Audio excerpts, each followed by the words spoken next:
सुनिए, एक होता है चॉकिंग करना, दीवारों पर लिखना अपना एहतजाज, दूसरा होता है डेमोन्स्ट्रेशन।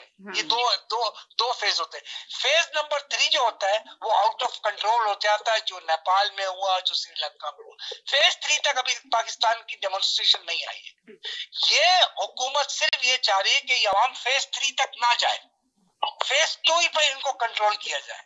और फेज 2 का जो इन्होंने वाटर जो फेंका है, पानी फेंका है, ये पूरी दुनिया में कानून है कि अगर आप डेमोन्स्ट्रेशन करेंगे तो पहला हरबा जो इस्तेमाल किया जाएगा आपके खिलाफ वो है वाटर टैंक, वाटर कैनन। और वाटर कैनन जो है ये इंटरनेशनली अप्रूव्ड है कि किसी को नुकसान ना हो, किसी को चोट ना लगे, इसलिए आप पानी का इस्तेमाल कर सकते हैं according to the international law. ठीक है, चले वो तो आपको आपने कह दिया कि नुकसान नहीं हुआ, मगर वो जख्मी हो गई अलीमा खान भी और कुछ 1-2 खवातीन और जख्मी हो गई।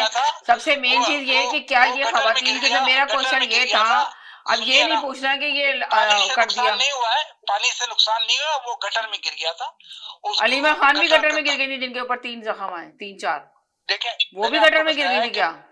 देखिए, आपने मुझे बोला टांग टूटी है, टांग पानी से नहीं टूटती। मैंने कब कहा टांग टूटी है? मैंने तो नहीं कहा टांग टूटी है, मैंने कहा जख्मी। वो अस्पताल में पड़ा, उसकी सोशल मीडिया पे तस्वीरें आ रही हैं कि उसकी टांग पे पट्टी वट्टी लगी हुई है। टांग में पट्टी इसलिए लगी हुई है कि वो भाग रहा था अपनी जान बचाने के लिए, तो उसकी टांग टूट गई, फिसल गया ना, प्रेशर से पानी डाला जा रहा था। दूसरी बात ये तो मगर सवाल मेरा कुछ और था, मगर इतनी तफसील में नहीं हमने जाना था। हमने सिर्फ सवाल ये किया है कि बताइए सही किया खवातीन के साथ, गलत किया या सही किया हुकूमत ने ये जो किया, बस ये बताएं कि हाँ जी ठीक हुआ। मुझे ये बताइए अगर आप हुकूमत में होती या कोई दूसरा मुहज्जब शख्स होता तो डेमोन्स्ट्रेशन के खिलाफ क्या किया जाता है? बातचीत, वो नहीं मानते। पुलिस बैरियर, वो नहीं मानते। आर्मी, वो नहीं मानते।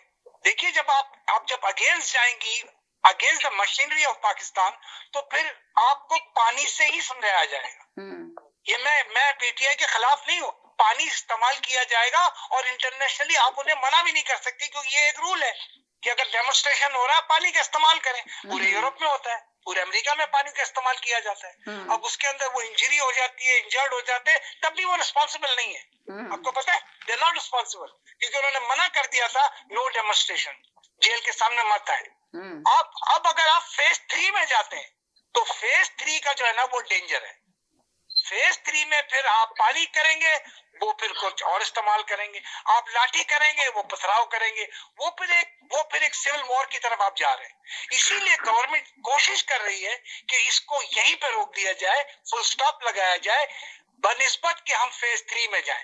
फेज 3 का मतलब है खाना जंगी, और उसी के लिए सारी कोशिश की जा रही है कि कुछ लोगों को डाइवर्ट किया जाए, कुछ लोगों का जो है ओपिनियन लिया जाए। जैसे आजकल इन्होंने पूरे मौलवियों को बुलाकर और उनको भी समझाया कि अपने अपने स्कूल में, अपने अपने मदरसों में इमरान खान के बयानिया को ऑब्जेक्ट लगाएं।